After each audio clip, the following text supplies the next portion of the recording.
사회에 얘기하신 것 같습니다. 다음은 이낙연 후보 5글자 봅니다. 위대한 국민. 예, 이낙연 후보 설명해 주시죠. 네, 우리 국민은 참 위대하십니다. 70년 전 세계에서 가장 가난했던 대한민국을 이제 세계 8번째 나라로 끌어올려 주셨습니다. 지금 코로나를 겪고 있습니다만 잘 대처하고 계십니다. 우리는 코로나를 극복하면 세계에서 가장 빨리 경제를 회복하고 또 새로운 대한민국으로 전진해 갈 것입니다. 그런 국민 여러분을 위해서 내 삶을 지켜주는 나라 기필코 만들겠습니다. 국민 여러분과 함께 세계의 존경을 받는 선도국가 대한민국 만들겠습니다. 네, 위대한 나라의 비전을 강조해 주셨고요. 다음 답변자는 이낙연 후보입니다. 자리로 나와 주시죠. 이낙연 후보의 슬로건은 내 삶을 지켜주는 나라입니다. 보편적 사회보호 체계 등을 공약으로 제시하고 있습니다. 네, 이낙연 후보께 질문하실 분 손 들어주시죠. 네, 추미애 후보 먼저 해주시죠. 네, 후보님께서는 그 신복지 국가를 약속하셨고 중산층 70% 세상을 만들겠다 하셨는데요. 신복지와 구복지가 어떻게 다른지 잘 모르겠고요. 중산층 70% 만들겠다 하시는데 어떤 방법으로 만들려고 하시는 것인지 총리로 재직하시면서 권한을 가지고 있을 때 왜 그럼 못하셨는지, 예를 들면 그 국무조정실장은 그 기재부 차관이죠. 기재부야 뭐 돈을 가지고 각 부서를 쥐락펴락하는 힘 있는 부서인데 그 차관을 국무조정실장으로 발탁을 하셨고요. 또 부총리로 추천도 하셨고, 그래서 이 최측근 부총리와 함께 막강한 힘이 있는 책임 총리로서 왜 못하셨는지 의문이다 하는 질문이 있고요. 네, 또 과연 안 하셨는데 대통령이 되시면 안 한 걸 하시겠다 하는 게 믿을 수 있는 것인지. 네, 알겠습니다. 네, 네, 우선 사실관계를 바로잡겠습니다. 국무조정실장은 저보다 먼저 임명되신 분입니다. 제가 제청한 분이 아닙니다.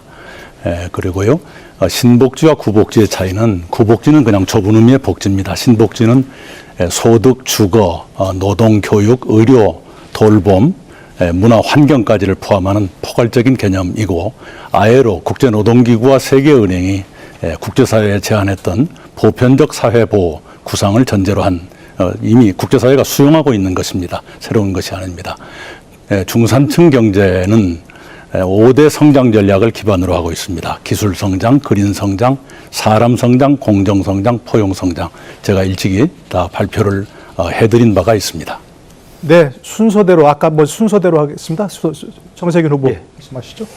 예, 이 후보님 다음 대통령의 가장 큰 과제는 이제 코로나로부터 회복이 되고 나면 경제 회복 그리고 미래 경제를 건설하는 걸 거라고 생각하는데, 지금 우리 대한민국의 잠재 성장률이 계속 떨어지고 있지 않습니까? 그래서 새로운 성장 엔진을 찾아야 되는데, 제조업 우리 정말 잘하고 있죠. 그래서 수출도 지금은 잘하고 있습니다만은 그것만으로는 안 된다는 것이죠.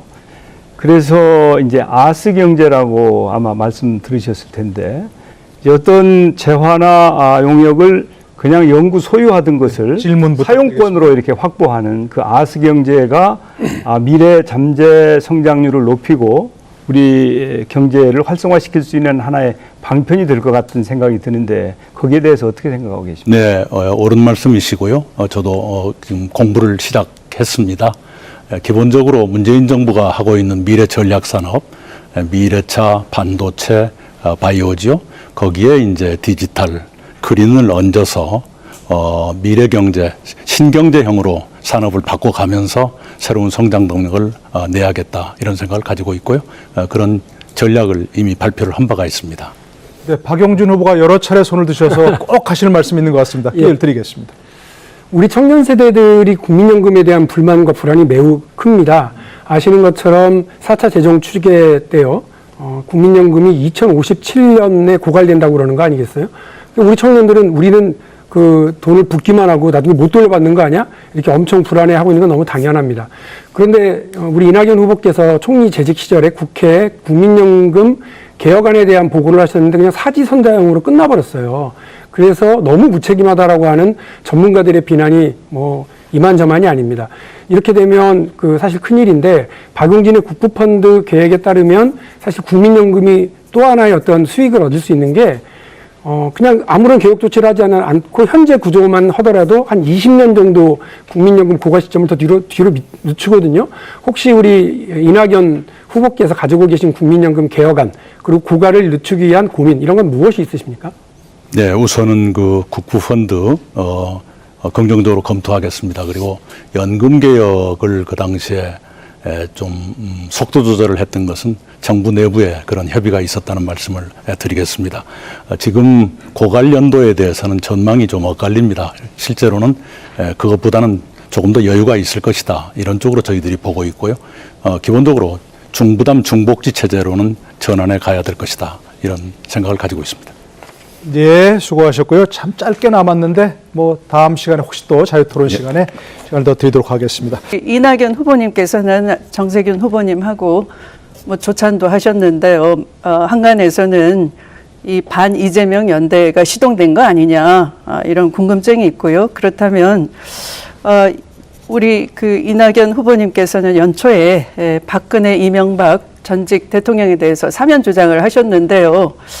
가만 보면 만약에 그렇게 반 이재명 연대를 하시면은 그것은 또한 사면 연대가 되는 거 아니냐 이런 지지층의 우려가 많습니다. 좀 설명 부탁드립니다. 예, 제가 당장 사면해야 한다고 주장한 적은 한 번도 없고요. 적절한 시기가 되면 건의드릴 수 있다 이렇게 말씀을 드렸고요. 그리고 그 문제도 많은 저항이 있어서 바로 정리를 했었습니다. 그 정리는 네, 알겠습니다. 여러분들께 또 말씀드리지 질문을 않겠습니다. 드리겠습니다.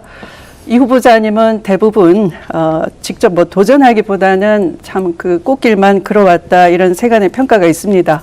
거대한 기득권에 맞서서 싸우시기보다는 좀 어제도 그 김대중 노무현 대통령 언급하시면서 도전 정신이라고 언급을 하셨는데 감동을 주진 못한 것 같아요. 검찰 출신이 검찰개혁 할 수 있다 우리 안 믿죠. 이미 뭐 깨진 거고요. 언론인 출신이면서 언론개혁 잘할 수 있다라고 하시는데 이 언론개혁 지난번 미디어위원회 만들겠다 하셨는데요. 뭐 검찰개혁도 역시 당대표 시절에 검찰개혁 특위 만들었지 않느냐 이렇게 답변하시더라고요. 그거야말로 떠넘기고 책임 회피인데 직접 하셔야지 왜 위원회를 만들어서 하신다면 그것은 책임 회피 공약 아닐까요? 예, 아시는 것처럼 국회는 상임위 중심으로 움직이고 있고요. 법사위원장이 그 일을 맡고 계셨습니다. 그래서 법사위원장 중심의 특위로 운영한 것은 당연한 것이고요. 지휘도 안 하셨죠. 그래서 아니, 당연한 것이고요. 이재명 후보에게 조금만 질문을 30초 최소 30초는 좀 네, 답변해 주시도록. 그렇게 말입니다. 보장하시죠. 제가 기자할 때 그 안기부하고 동아일보 기자들하고 대치하고 있을 때 그 안기부에 대한 기자들의 항의 성명도 제가 대표 집필해서 보낸 적도 있습니다. 그러나 된 것은 없습니다. 저도 기억나지 않고요. 이재명 존경하는 이낙연 후보님과 정세균 후보님 두 분께 여쭙겠습니다. 이게 제가 토론에 나갈 때 질문을 해달라는 가장 많은 요청을 받는 질문입니다. 코로나 이후에 피해를 보신 분들이 칼로 무 자르듯이 그렇게 선명합니다. 예를 들어 1년 반 동안 수입이 전혀 없으신 분들이 있으시죠. 해외 관광객들을 모시는 분들, 또 관광버스 운전기사님들, 또 헬스장도 문을 닫은 데가 많고요. 카페라든가 특히 유흥업소, 노래방 이런 데가 문을 닫은 데가 많고 해고가 많이 일어났습니다. 그리고 전통시장도 굉장히 어려움을 겪고 있고 제가 오늘 전통시장 연합회도 뵀는데 특히 익산의 중앙시장의 상인 여러분들께서 침수 피해를 겪고 계시다는데 이 자리를 빌어서 위로의 말씀을 올립니다. 근데 이제 정부의 정책이 지금 단순하게 재난지원금 25만 원씩 드리는 것, 이렇게 단순한 정책으로 되어 있습니다. 근데 이 재난지원금만을 받아가지고는 실직 가장들, 1년 반 동안 수입이 없는 분들이 가족을 부양할 수가 없습니다. 그래서 그분들에 대한 특별한 정책이 좀 필요하다고 생각을 하고요. 저는 그래서 취직사회 책임제를 만들었고 그 정책을 만들어서 호응이 많은 이유가 바로 이렇게 실직 가장들이 많기 때문입니다. 두 분께서는 국가의 재정을 운영해 본 풍부한 경험이 있으신 만큼 어떻게 했으면 좋을지 답변을 부탁해 올리도록 하겠습니다. 이낙연 후보와 또 누구에게 질문하셨죠? 정세균 후보 두 분. 먼저 그럼 하시겠습니까? 할까요? 네. 우선은 추경이 빨리 처리됐으면 좋겠습니다. 하루라도 빠른 집행이 필요하고요. 이번에 손실보상제가 입법화됐습니다만은 그 대상이 영업 제한 또는 영업 금지 업종으로 되다 보니까 제한이나 금지를 받지 않은 업종은 피해가 있어도 좀 지원이 어려운 그런 상황이 생깁니다. 예를 들면 여행업, 조금 전에 말씀 주신 전세버스, 또 공연 이런 것이죠. 이번에 추경의 중소기업부의 예산으로 좀 반영이 된 것 같습니다만 그런 걸 좀 세밀하게 하고 아까 칼로 무자르듯이 안 되는 거거든요. 그래서 네, 주변에 요 있는 정도 걸 하시고 많이 세심하게 살펴야 총리에게 한다고 넘겨주시죠. 예, 제가 손실 보상제를 먼저 주장하고 또 정부안을 입안해서 국회에 보냈습니다. 좀 빨리 통과됐으면 했는데 좀 늦어진 건 아쉽고요. 재난지원금이 원래는 유흥업소는 해당 사항이 없었습니다. 그런데 제가 유흥업소도 당연히 세금도 내고 고용도 하기 때문에 포함이 돼야 된다고 해서 포함을 시켰습니다. 나름대로 노력은 했지만 부족한 부분이 많은데 앞으로 더 잘 개선해야 될 것 같습니다. 네, 잘 들었습니다. 마지막 순서입니다. 오래 기다리셨고요. 정세균 후보에게 드리겠습니다. 상대 후보 지목하시고 질문 우리 해주시죠. 이낙연 후보님께 질문하겠습니다. 저는 주택 정책이 우선 가격 하향 안정, 공공과 민간이 280만 호의 폭탄 공급, 세 번째는 이제 선 가격 안정 후 세제 개편, 이런 게 원칙인데, 저는 시장의 힘을 어느 정도 인정해야 된다.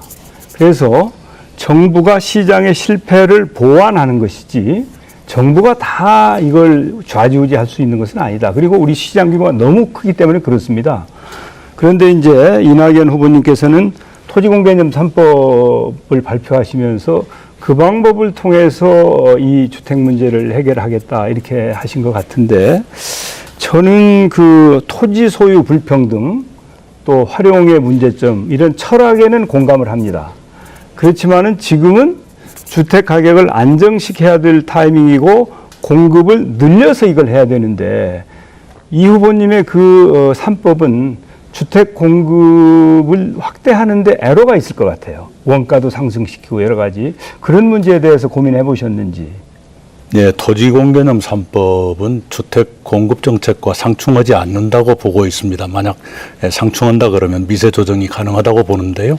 기본적으로 정세균 후보께서 말씀하신 주택 공급 확대 정책 옳다고 보고요.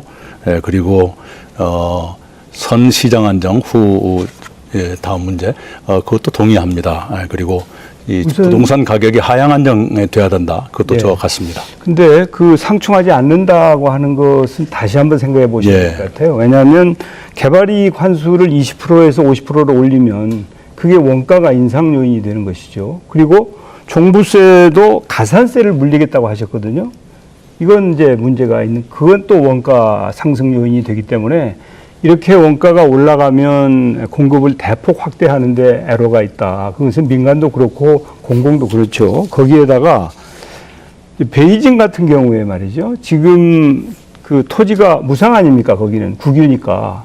그런데 베이징의 집값이 서울보다 높아요. 현재 20%나 높거든요. 그것은 토지 문제만 해결한다고 해서 해결되는 게 아니다. 주택이라고 하는 것은 특히 우리나라의 경우에는 투기 수요 때문에 시장이 이게 실패하고 있는 것이거든요. 그렇기 때문에 그런 부분에 대해서 좀 충분히 생각해야 된다. 그래서 오히려 이제 적절하게 공급을 늘리고 하는 쪽으로 이렇게 하셔야 되는데, 이 현재 우리가 안고 있는 문제를 해결하는 데는 좀 어려움이 있지 않을까 해서 한번 좀 잘 검토해 주십사 하는 말. 네, 고려하겠습니다. 그런데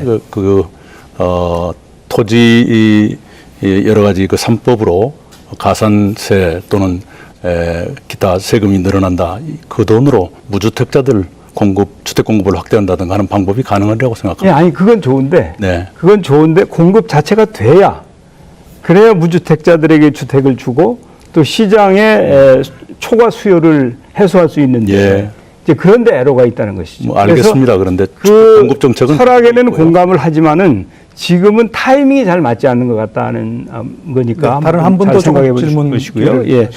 이낙연 후보 마무리 발언입니다. 대통령은 국가의 얼굴입니다. 대통령의 가족 또한 국가의 얼굴입니다. 국가의 얼굴다운 대통령이 되겠습니다. 특히 품격과 신뢰를 가진 그런 대통령이 되겠습니다. 국민 모두께 내 삶을 지켜드리는 나라를 꼭 만들겠습니다. 네,